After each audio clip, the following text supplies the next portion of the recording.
Minsan, sa isang maaraw at maaliwalas na hapon, ang mga disipulo ay nagsama-samang lumapit kay Jesus.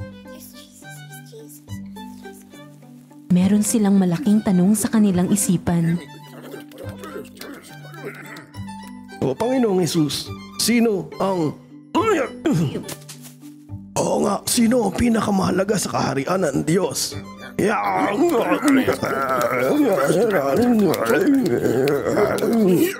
Oo nga, sino ang pinakadakila sa kaharian ng Diyos?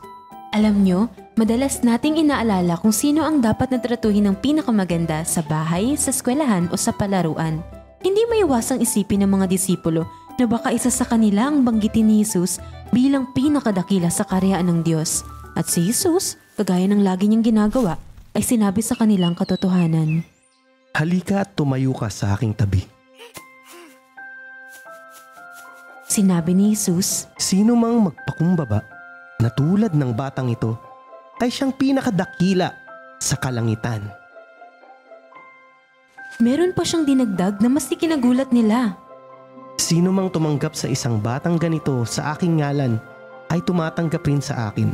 Narinig niyo yun? Ganyan kahalaga ang mga bata kay Jesus.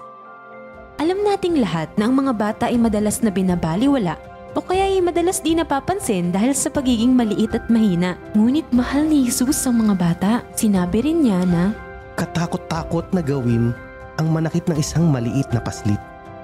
Nasa puso ni Jesus ang katarungan. Inalagaan niyang mahihirap.